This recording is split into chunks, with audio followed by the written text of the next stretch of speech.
Hi everybody! I'm going to be channeling Geralt of Rivia today. So I'm a huge Witcher fan. I love the Witcher game, the PS4 game, and then I've watched the whole Witcher series on Netflix. So I've been really wanting to connect with the consciousness of Geralt's character and then see what the message is, okay? So I make videos every now and then where I do a channeling with a fictional character, and fictional characters have consciousness. So whether that fictional character is actually channeled from a consciousness that has lived a similar lifetime or in another dimension, another reality, another way of life, we can channel those types of characters from the universe. So he could potentially be a real consciousness, or he could be a meaning, like his reflection is meaning for our collective consciousness right now, where we could be exploring the Geralt Rivia inside ourselves. I'm not sure yet, so I'm gonna go ahead and relax here, and I'm gonna see what happens. Okay, all right. Geralt of Rivia, the White Wolf. Okay.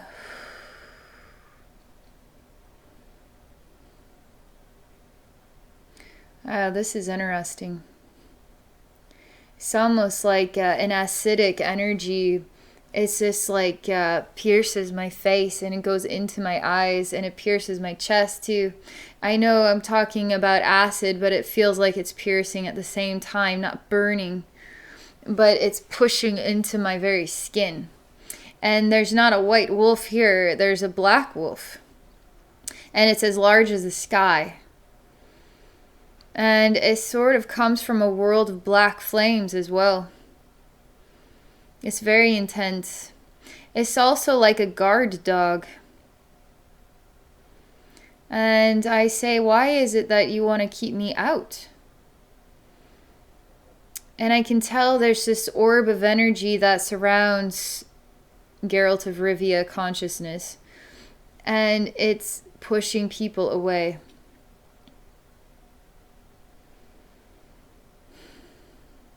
So I just touched this orb here with my hands, and it pops quite quickly. And it's all projected ideas in order to, again, keep me out. It's all illusions. It's very strange energy, very strange. Oh boy, I don't know, it's like strange vines of energy growing out of the ground that you couldn't ever see. You'd have to feel that they are there. He really doesn't want to be touched by anybody. He doesn't want anybody. And for him to be touched would be to hurt him. His skin is it's like acidically burning, his skin is. And he's kind of kneeled down. He's not in pain, but this experience is taking place. And I ask him, what world are you living in? This is quite a chaotic place. And he shows me that his eyes are burning. And it's like somebody put acid into his eyes. But yet he can still see, somehow.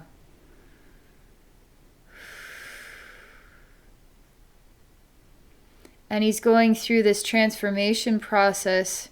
He's becoming an animal. He's becoming a wolf. And it's extremely, excruciatingly painful. I mean, it's like somebody pours acid onto your skin. But there is no acid. It's the transformation process, which is part of Geralt's story. To become the Witcher, you have to go through a transformation process. And very few survive it. And now I'm starting to understand the meaning of this first experience here. It's all chaos because it's a reflection of what you have to endure to become this Witcher. But it feels like there's more to it than just that. It's almost like the acid never leaves his heart. And his heart then, it struggles to breathe. It struggles for air. And without the heart, you cannot love. But he shows me two things happening. One is the energetic acidic experience and the transformation process. But your body is still alive. Your body is still alive. It's almost as odd as like an acid trip. It's like a psychedelically induced experience, but it becomes your reality. And it's extremely painful, and you may not survive that alternate mindset, that alternate reality. But there is some kind of DNA shift going on here too. And he tells me to put him in the ground. He says, put me back into the ground. Like he wants to be buried for good. But he can't ever die. It's his curse. And I ask him why he wants to die.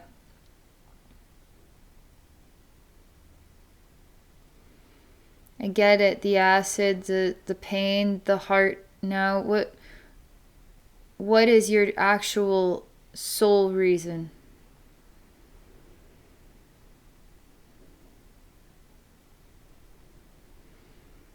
Something changes in him. And this is interesting because it's a Yennefer-like energy, but she's angelic. It is a Yennefer. I mean, it's an angelic energy that comes to help him. Actually came to help Geralt. To heal him from his suffering.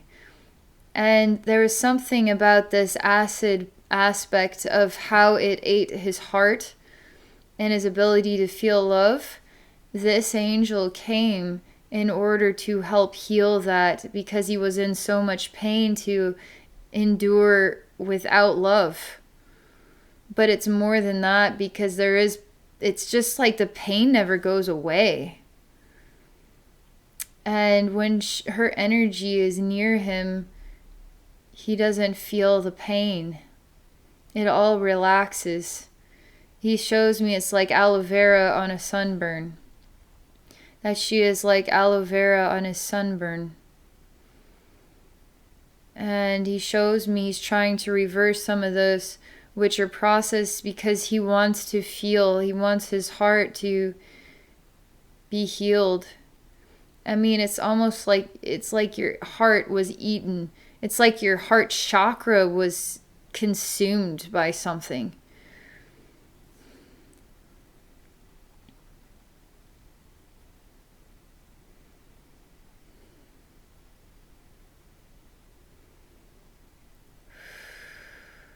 It's all starting to relax now. It's all starting to feel a lot more peaceful, and this time of chaos and suffering is finding a rebirth.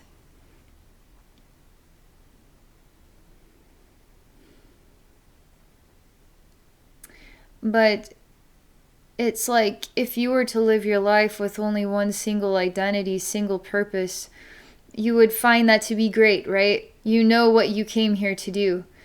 But he finds it to be unfulfilling. It's what he came here to do, so he will do that, but it doesn't fulfill him. And it's not as though he's empty. He's definitely not an empty person. But there is something about his inability to feel because of what took place with his heart.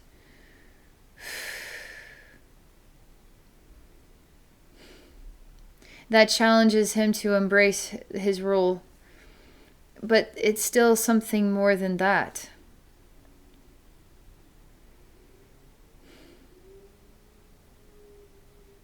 He's kind of in a distance psychically, because Yennefer the angel is here, so he's not paying any attention to me. I'm just sort of projecting my consciousness to try to like figure out some other stuff. I mean, she's like she's not a physical manifestation in his reality here in this scene, okay? She's like pure energy, and she's very angelic energy, and she's very devoted, like an incarnate spirit guide, an incarnate angel specifically for Geralt, specifically to help him. And it's almost on the level of, believe it or not,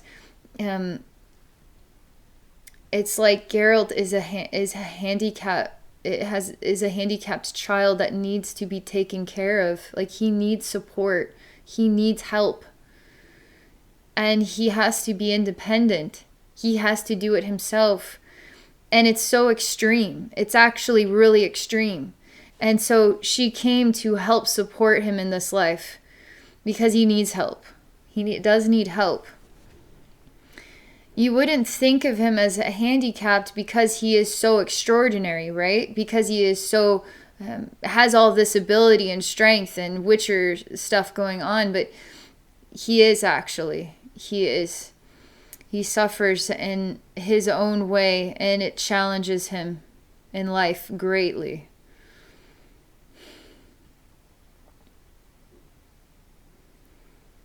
Hold on a second here. I'm supposed to go into this other dimension. He's still with Yennefer there, so they're showing me a different place where it's all kind of like burnt. And there seems to be a little boy in here that's just all charred skin. Everything's just charred in here. And I come with a torch, actually. Not to burn anything, in order to see, because it's pitch black. And he has 2 swords. And it's interesting because they have the steel sword and the silver sword. These don't look like, they're small. They're like child size. And so he's like, yeah. He's trying to stick me with them. But he does. He has 2 swords. And he's trying to fight me off to get me away from him. But I meant to come here to show him the fire. To teach him how to not be afraid of the burn. To show him that I'm not here to hurt him with fire or to burn him. I'm just simply here with the torch. It's very hard because he can't. It's so debilitating that it's almost like having post-traumatic stress related to fire. Anything that would burn is terrifying to this boy.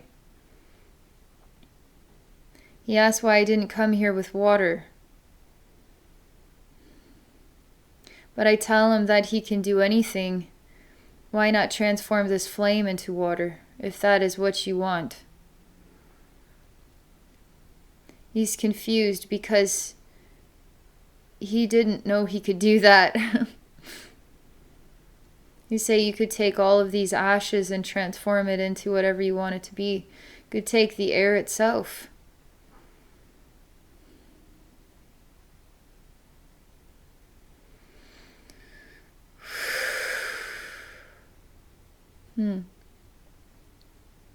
He asked me if he'll ever be set free.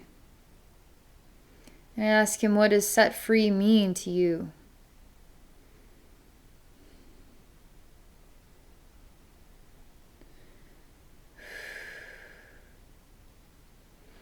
I tell him the only true way to be set free is to embrace everything about your life. You have to embrace it all. Otherwise, you're running away from everything and you'll never be set free. You have to embrace everything, no matter how difficult, as the only true way. He asked me if I'm here to help him set himself free. I say, am I here to help you set yourself free?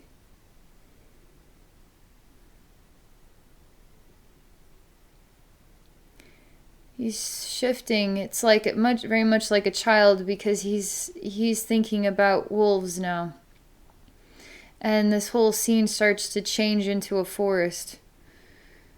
And he wants to become part of a wolf pack. He wants to be a real wolf, a real one. And I say you are. Even if you don't look like a wolf, you are in spirit.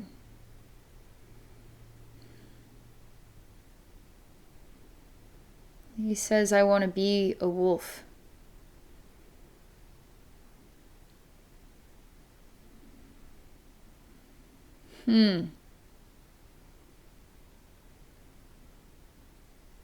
Everything is starting to come into peace now. Everything is starting to come into balance.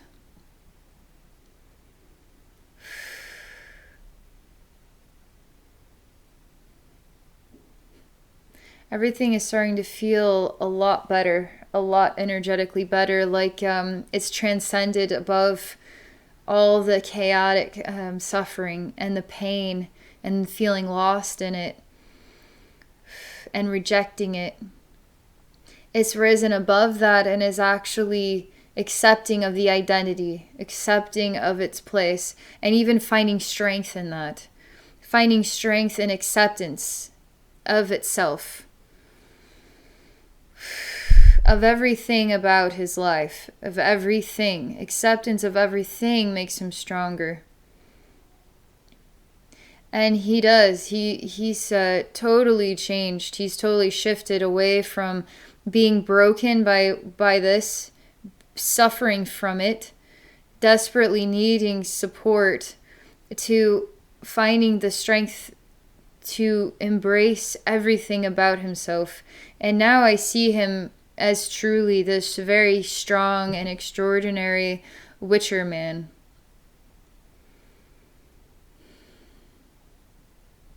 And he starts to discover that he has the power to feel. And what brings him feelings is when he helps people. And it's almost like he could detect, he can almost sense what is going to create that feeling or what is going to take that feeling away. So that's how he decides whether he will help this person or not, based on their own demeanor, based on the situation, based on his own role, based on a lot of different factors. Because he's processing it all in order to see if his heart starts to have a reaction to it. And then he'll follow through. It's not necessarily about the money here. It's about feeling his heart again. It's about feelings. Accessing the feelings again. It's a desire, it's a longing to have the heart return. And he is accessing it over time. He is.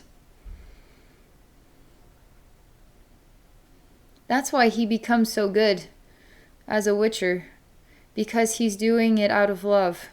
He's not doing it for any other reason. He's doing it for love. And that's what gives him that extra strength, that extra power. That's what keeps him alive. And I feel that Yennefer is always in his heart, always. And they aren't showing her as some extraordinary mage. They're just showing Geralt. And they're showing her energy as angelic and sent to help him become who he is meant to be, to heal and to help him find his heart.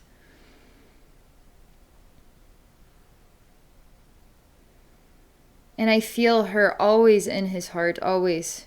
And it's almost like when he helps somebody, he receives her energy, her love. And so he's blessed with this.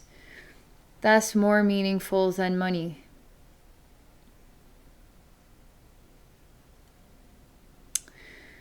There's something about a dragon here. It's a white dragon that has come to visit him.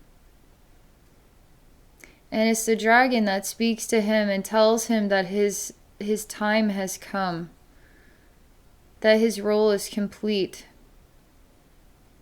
And this dragon has some ability, and it almost feels like the dragon is also Geralt, some other aspect of himself. So when the dragon comes, it has this ability to transform Geralt to energy, and then to inhale that energy and bring the spirit back into itself. So he always was this white dragon. And the white dragon knows when the time is complete. And when the white dragon brings the spirit of itself from Geralt back into itself, its heart becomes like the sun, so bright. And it doesn't burn with pain, it burns with love. Real love. And it wasn't about being a warrior or being strong. It was about love all along. It was always about love. His whole life. This dragon is really, really special. Because when Geralt transcends to being this white dragon, I can feel the specialness here.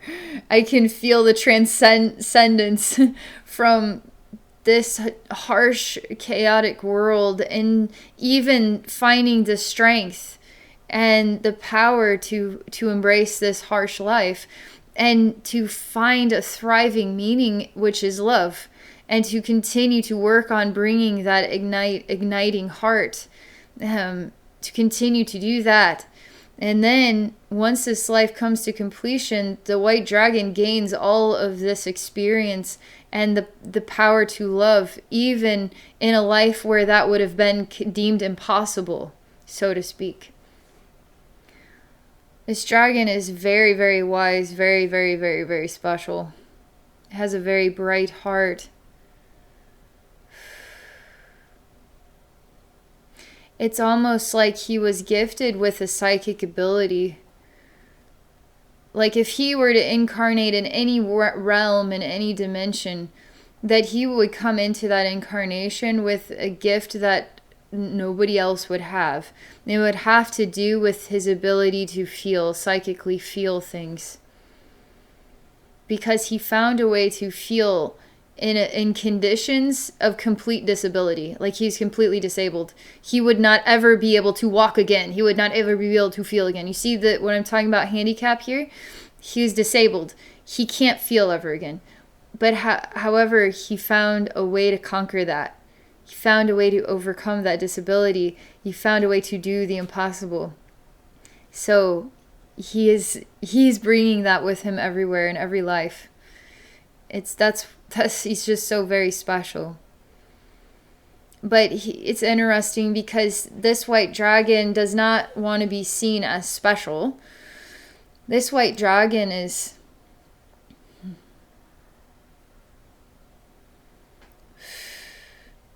This white dragon just simply cares. Its existence is caring, is kind, is balanced, is seeing the value of every single person. Doesn't matter what your role was. Doesn't matter what you did. There's value to every single person.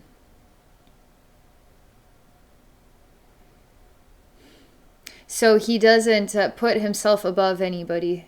He puts himself right alongside everybody.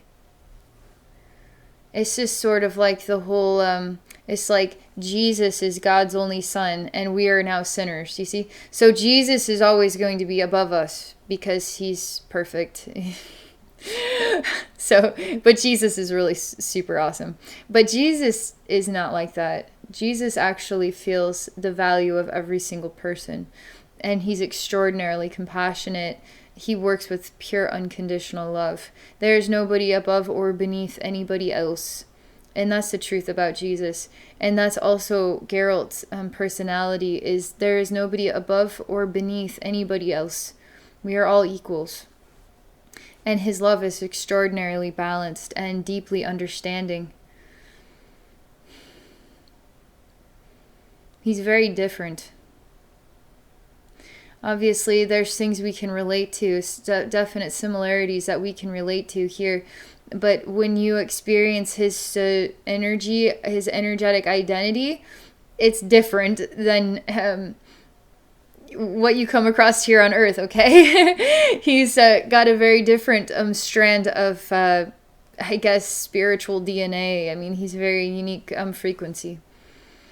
It's different. That was really cool. I'm so glad I did that. I've been wanting to do this. That was really, really neat. I hope you guys enjoyed this. That was really fun for me, at least. Thank you so much for watching. If any of you are interested in exploring a psychic session with me, please visit me at my website at abbeynormalswisdomquest.com. All right, everybody. Thank you again for watching. I hope you all have a great day.